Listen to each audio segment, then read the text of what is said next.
Let me say this as clearly as possible. If you think this is just another headline, you're already behind. Because in the last 24 hours, Venezuela says the United States carried out military aggression on its territory. Explosions rocked Caracas and nearby states, and a U.S. official told Reuters the U.S. is conducting strikes inside Venezuela. Reuters. And here's the part that should make your stomach drop. There is no clean, detailed, comforting briefing. No tidy. Here's exactly what we did and why. Just smoke, shock, and silence. That silence isn't a mistake. It's a strategy. Before we go deep, some details are still developing, and the information environment is noisy. So I'm going to separate three things. 1. Facts, what reputable outlets have actually reported. 2. Signals, what those facts imply in a pressure campaign. 3. Inference, the strategic endgame that fits the pattern. If you want a bedtime story, click off now. If you want the chessboard, stay. Venezuela's government says it rejects what it calls U.S. military aggression, stating attacks occurred in Caracas and in the states of Miranda, Aragua, and La Guaira, and that Maduro declared an emergency and urged mobilization.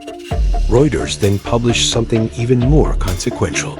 A U.S. official anonymous said the United States is carrying out strikes in Venezuela without providing target details. The Associated Press reported multiple explosions, low-flying aircraft sightings, power outages, and this matters a lot. The USFA banning American flights over Venezuelan airspace due to risk from ongoing military activity. So, whether every tactical detail is confirmed or not, the strategic headline is already real. This is a direct kinetic escalation. And now the real question starts. Why? When big states do big moves, they usually come with a public justification, a story designed for television, for allies, for legal gray zones. In this Venezuela campaign, the repeated framing has been narco-trafficking and cartel logic, with reports of U.S. strikes on alleged drug smuggling boats and the broader escalation around Venezuela. But here's the rule. The cover story is rarely the full story. It's the wrapper. The real product is leverage. When big states do big moves, they usually come with a public justification, a story designed for television, for allies, for legal gray zones. In this Venezuela campaign, the repeated framing has been narco-trafficking and cartel logic, with reports of U.S. strikes on alleged drug smuggling boats and the broader escalation around Venezuela. But here's the rule. The cover story is rarely the full story. It's the wrapper. The real product is leverage. To understand the strikes, you have to understand the ramp. Because the last months look like a classic pressure ladder. Reports of intensified U.S. pressure at sea, including a major seizure of a sanctioned Venezuelan oil tanker. Reuters described it as a sharp escalation.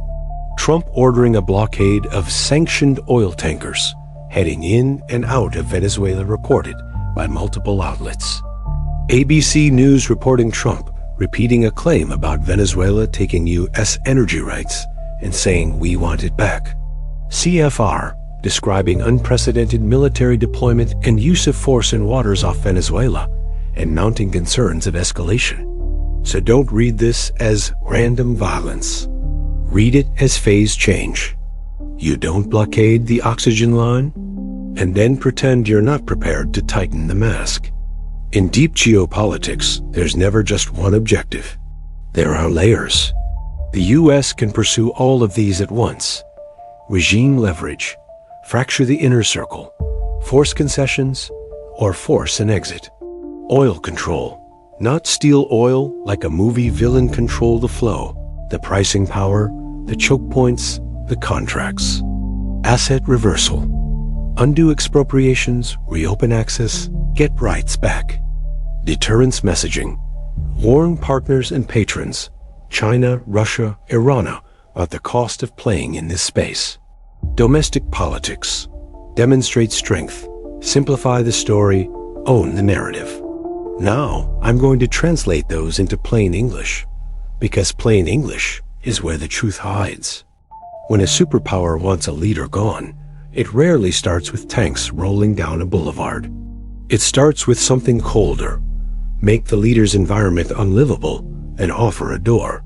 The Guardian described this as a months-long U.S. pressure campaign aimed at unseating Maduro, involving military buildup, sanctions, and maritime blockade dynamics. The Guardian. And here's the psychological logic of the strikes. It's not only about what gets hit, it's about what could be hit next.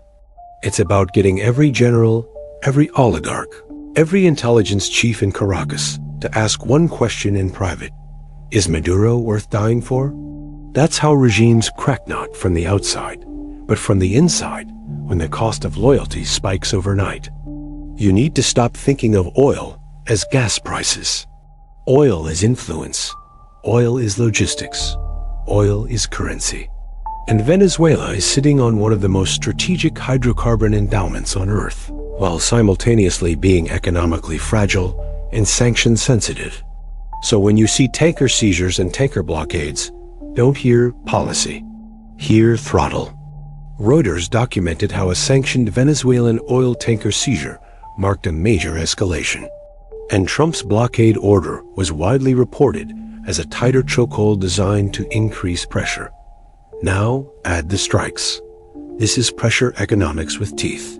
Because if you can, raise shipping risk, raise insurance costs, frighten away intermediaries, force rerouting, slow throughput.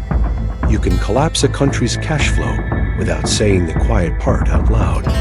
The refinery is not just infrastructure. It's the regime's bloodstream. You know what else kinetic strikes do? They don't just target Venezuela. They target the business model of anyone helping Venezuela survive. If you're an insurer in Europe, a ship owner in Asia, a refinery buyer, a trader, a bank, your calculation changes when there's a blockade narrative, tanker interdictions, and now reported U.S. strikes inside the country. That means a new kind of tax, the fear tax. And the fear tax is powerful because you don't need to sanction everyone. You just need to make participation feel radioactive. CFR has emphasized how unprecedented deployments in force have escalated tensions and raised concerns more strikes could follow. That is deterrence by uncertainty, and uncertainty is a weapon. Here's a brutal truth. Domestic politics is often the fuel of foreign policy.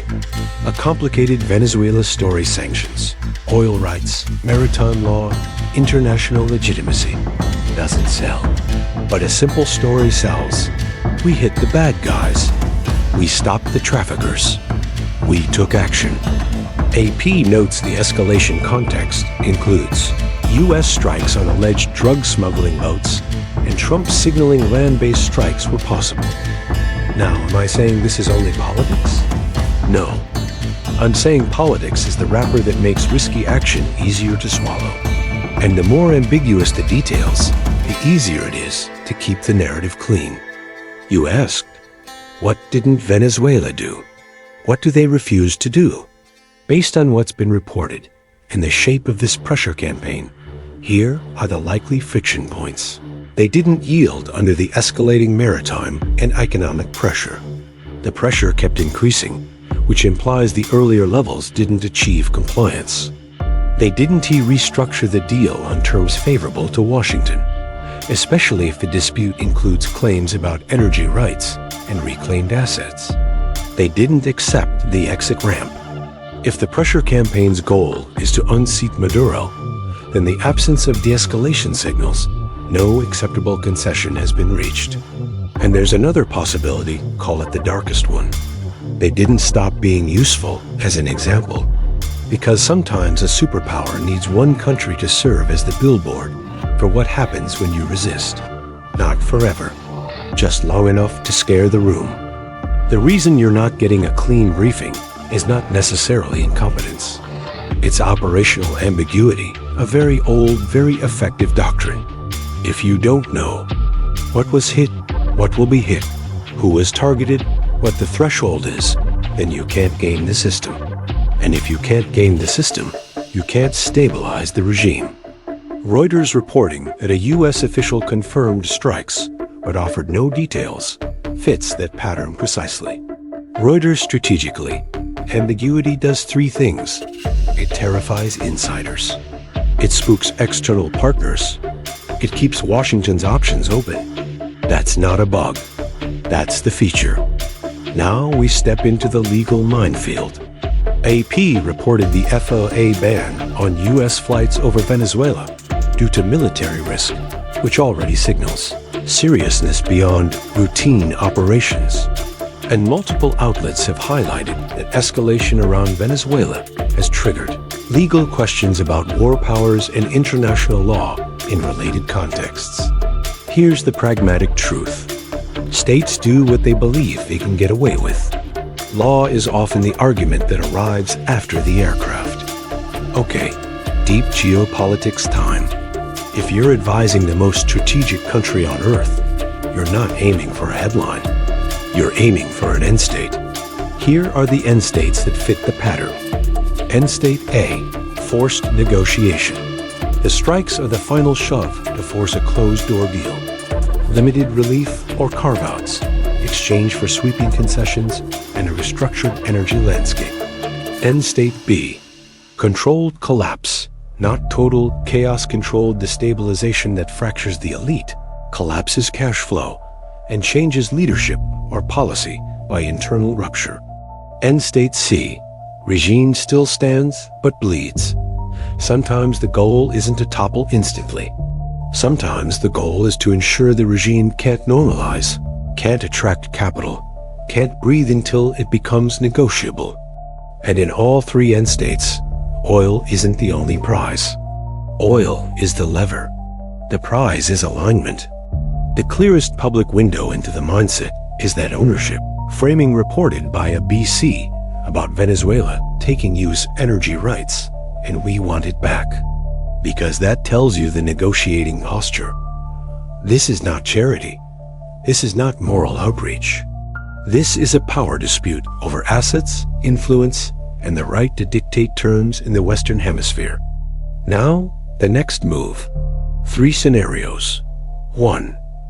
Escalation ladder, more strikes, more interdictions, more financial isolation. Because pressure campaigns often intensify until the target cracks or a deal appears. 2. Stalemate Venezuela absorbs the hit, rallies nationalist sentiment, and the conflict becomes chronic low intensity, high economic pain. 3. Backchannel DEAL. A fast pivot to negotiations once the target is psychologically destabilized. The FIA ban reported by AP suggests the U.S. expects elevated risk conditions, which often coincides with either ongoing activity or anticipation of it. So watch the signals. Does Washington start offering exceptions or pathways? Do we see changes in tanker enforcement intensity? Do we see sudden diplomatic movement from regional actors? Because if you see diplomacy surging right after violence, it usually means violence was the opening bid. Here's the bottom line. You're not watching a single event. You're watching a machine. A machine that uses sanctions, interdictions, fear, and selective force to manufacture one outcome: compliance or collapse. And when the details are blurry, that doesn't mean nothing is happening. It means the operation is working the way it was designed to work. Because the most powerful weapon isn't the missile. It's the message. You don't get to say no.